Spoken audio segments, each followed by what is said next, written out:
Experiment में हम लोगों को mainly Colpitts and Hartley oscillator के बारे में देखना है कि ये किस तरह से बिहेव करते हैं। ये दोनों ही ऑसिलेटर्स पॉजिटिव फीडबैक के प्रिंसिपल पे बेस्ड हैं। पॉजिटिव फीडबैक क्या है क्या नहीं है ये सब हम लोग डिस्कस कर चुके हैं क्लास में, फिर भी मैं आपको एक बारी बता देता हूँ। जैसे आपको मालूम है कि ट्रांजिस्टर जो है, ट्रांजिस्टर 180 डिग्री का फेज डिफरेंस अपने आउटपुट और इनपुट के बीच में देता है।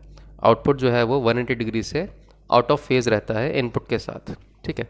तो अगर आप एक फीडबैक सर्किट दें जो एक एक्स्ट्रा 180 डिग्री का फेज डिफरेंस दे सके, ठीक है, तो वापस से जब आप इसको फीडबैक देंगे इनपुट में, ठीक है, तो ये इन फेज रहेगा आपके इनपुट के साथ में। तो जब दो इन फेज वेव्स आपस में मिलती हैं तो उनमें कंस्ट्रक्टिव इंटरफेरेंस होता है, ये सब आप जानते हैं, और इस तरह से एम्पलीट्यूड जो है वो बढ़ता है, ठीक है। तो इसी प्रिंसिपल पे बेस्ड है, हमारे पॉजिटिव फीडबैक के प्रिंसिपल पे ही जो है हमारे ट्रांजिस्टर ऑसिलेटर्स बेस्ड होते हैं, ठीक है। तो ट्रांजिस्टर ऑसिलेटर के मेनली 3 पार्ट हैं। पहला है एम्पलीफायर, एम्पलीफायर जो कि ट्रांजिस्टर से बना है। दूसरा है फीडबैक सर्किट, फीडबैक सर्किट जो कि एक extra 180 degree phase difference create भी करता है, ठीक है। और तीसरा सर्किट होता है इसमें टैंक सर्किट, ठीक है। 3 पार्ट्स होते हैं इसके, ठीक। तो ये 3 चीज़ें मिलके हमको बनाता है एक हमारा ऑसिलेटर, ठीक है। तो यहाँ पे आप देख पा रहे हो कि 180 डिग्री का फेज डिफरेंस जो है वो दोनों चीज़ें मिलके देंगी। ये हो गया आपका एम्पलीफायर और ये फीडबैक प्लस टैंक सर्किट है, ठीक है। टैंक सर्किट में हमारे पास यहाँ पे 2 कैपेसिटर्स हैं, ये 2 कैपेसिटर्स हैं C1 एंड C2, ठीक है, और एक इंडक्टर है, ठीक है। ये बेसिकली टैंक इसलिए बोल रहे हैं क्योंकि सारी एनर्जी इसी में स्टोर होती है और वही energy back and fourth capacitor and inductor के बीच में ऑसिलेट करती रहती है, ठीक है।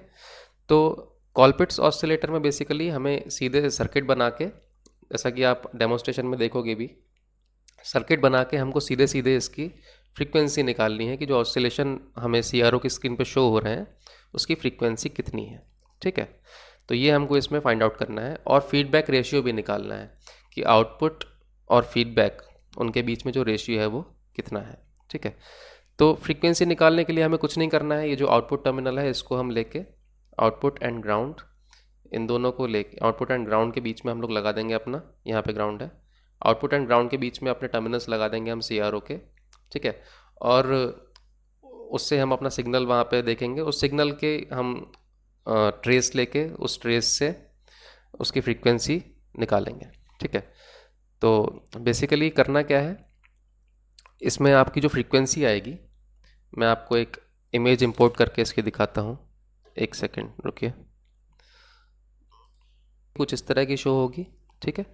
तो आपको करना क्या है, फ्रीक्वेंसी मेज़र करने के लिए सबसे पहले आप ये देखेंगे कि जो आपकी वेव है वो एक मैक्सिमा से दूसरे मैक्सिमा तक ये कितने ब्लॉक्स कवर कर रही है, ठीक है।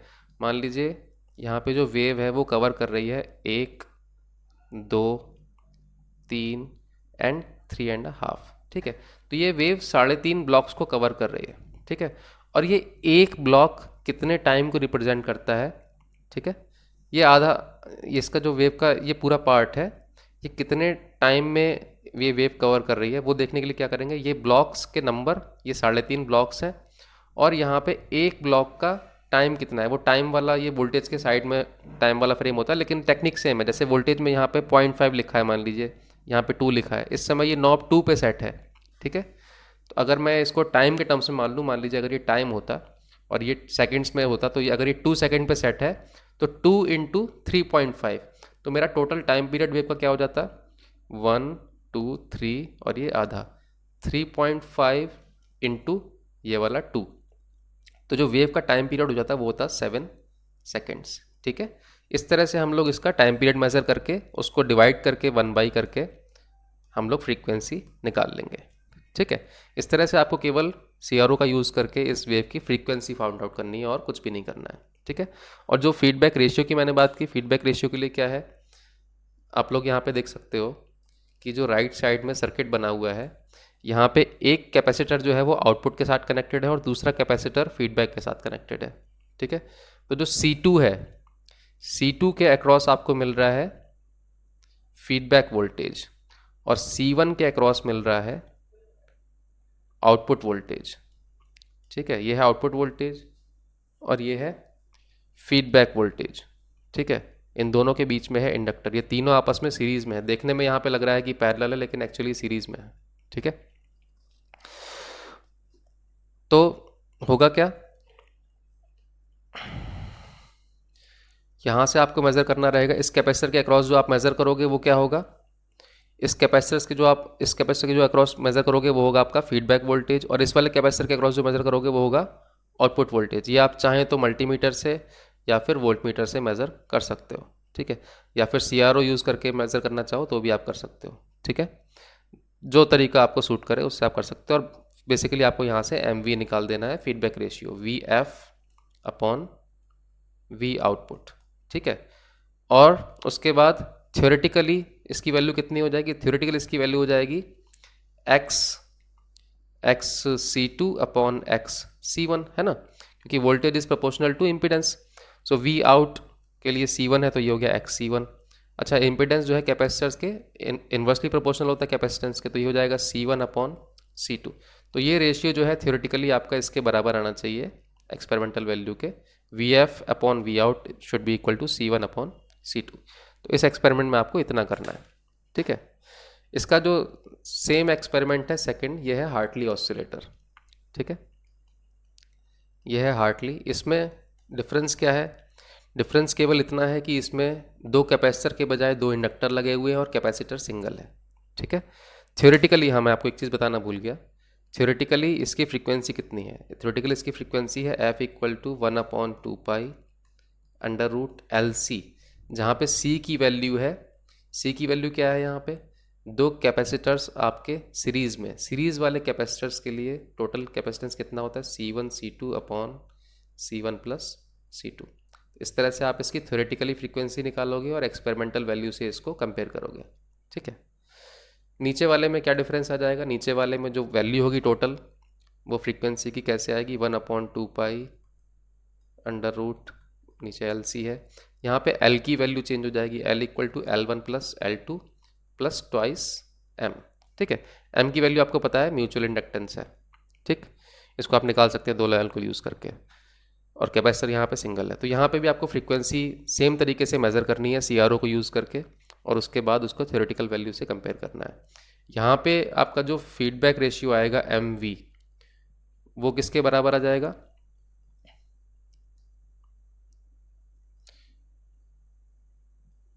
सॉरी इसको मैं दोबारा ही लिख देता हूँ। यहाँ पे जो फीडबैक रेशियो आएगा वो आएगा आपका L2 अपॉन L1, क्योंकि फीडबैक जा रहा है L2 पे और आउटपुट है आपका L1 पे, और XL2 अपॉन XL1 करोगे तो XL जो है प्रोपोर्शनल होता है L के, क्योंकि XL की वैल्यू होती है ओमेगा L। ठीक है, तो ये उसी इंडक्टर के प्रोपोर्शनल आ जाएगा जिस पे आप आउटपुट मेज़र कर रहे हो। ठीक है, तो इसकी वैल्यू ये थ्योरेटिकल हो गई और ये हो गई एक्सपेरिमेंटल। ये भी आपको चेक करना है कि सही आ रहा है या नहीं आ रहा है। ठीक है, इसमें भी आपका प्रिंसिपल वही है, 180 फेज डिफरेंस ट्रांजिस्टर क्रिएट कर रहा है, 180 आप फीडबैक से जनरेट कर रहे हैं। ठीक है, फीडबैक आप देख सकते हो आउटपुट से, इनपुट का थोड़ा सा पार्ट लेके हमने, आउटपुट का थोड़ा सा पार्ट लेके टैंक सर्किट से होते हुए उसको फीडबैक के थ्रू हमने इनपुट में दिया है। ठीक है, ये यहाँ पे एक कपलिंग के लिए हमने कैपेसिटर लगाया हुआ है। ठीक, तो इसमें बेसिकली आपको यही मेज़र करना है। बाकी डेमोन्स्ट्रेशन के लिए आप छोटा सा इसका पार्ट देख सकते हो। मैं डेमोन्स्ट्रेशन में आपको हार्टली ऑसिलेटर से दूंगा, क्योंकि दोनों लगभग सेम है, केवल इंटरचेंज हो जाएगा कैपेसिटर और इंडक्टर। तो यहाँ पे आपके लिए कनेक्शन केवल कैपेसिटर्स के लगाने के लिए दिए हुए हैं, बाकी कुछ आपको नहीं करना है। इसमें कैपेसिटर लगाइए और आउटपुट केबल लगा दीजिए जो कि CRO का केबल है। तो यहाँ पे आपको आउटपुट में वेव दिखाई देने लग जाएगी। इस वेव का आप ट्रेस लोगे ट्रेसिंग पेपर पे, और अल्टीमेटली आपको इसका फ्रीक्वेंसी मेज़र करने के लिए क्या करना है, पहले इसको स्टेबल किया, और आपको इसके जो ब्लॉक्स हैं वो काउंट करने हैं कि एक वेव साइकिल कितने ब्लॉक्स में पूरी हो रही है। जो बड़े ब्लॉक्स आप देख रहे हो स्क्रीन पे वो आपको काउंट कर लेने हैं। ठीक है, उसको काउंट करने के बाद आप क्या करोगे, जो आपका टाइम पीरियड वाला डायल है राइट साइड में, ठीक है, मैं अभी आपको दिखाता हूँ। ये जो टाइम पीरियड का डायल है इसमें आप देखोगे कि सेटिंग कहाँ पे है, ये जैसे 2 माइक्रोसेकंड्स पे सेट है, तो आप अपने ब्लॉक्स को काउंट करके इस 2 माइक्रोसेकंड से मल्टीप्लाई कर दोगे, वही आपका हो जाएगा वेव का टाइम पीरियड। ठीक है, टाइम पीरियड का इन्वर्स लेके आप निकाल सकते हो फ्रीक्वेंसी। तो वो हो गई आपकी एक्सपेरिमेंटल फ्रीक्वेंसी। और कैपेसिटर और इंडक्टर की वैल्यू जब आप मेज़र करोगे तो उससे आप निकाल सकते हो अपनी थ्योरेटिकल फ्रीक्वेंसी। दोनों को आप कंपेयर कर दोगे। फिर क्या करेंगे, फिर हम कैपेसिटर की वैल्यू को चेंज करके एक बारी देखेंगे कि चेंज करने पे फ्रीक्वेंसी पे फ़र्क पड़ रहा है या नहीं पड़ रहा है, क्योंकि थ्योरेटिकली पढ़ना चाहिए 1/2π√LC। तो दोनों चीज़ों को हम मैच करके देखेंगे कि फ्रीक्वेंसी चेंज हो रही है या नहीं हो रही है। और कैपेसिटर की वैल्यू चेंज होने पे शेप पे भी फ़र्क पड़ेगा वेव की, ठीक है, तो वो भी हमें ट्रेस करना है। उसके बाद हम तीसरे कैपेसिटर पे भी लगा के देखेंगे। और यहाँ पे ये जो कैपेसिटर था इसके लिए तो डैम्पिंग भी शो होने लग गई थी, तो इसका भी ट्रेस हमें लेना है, ठीक है। तो अलग अलग कैपेसिटर की वैल्यू का इफेक्ट आपको अपनी वेव के ऊपर देखना है। ये इस वजह से हो रहा होगा जहाँ तक मुझे लगता है कि कैपेसिटर की वैल्यू बहुत स्मॉल है, ठीक है।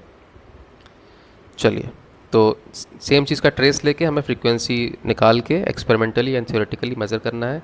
और फीडबैक रेशियो भी हमें साथ साथ देखते चलना है।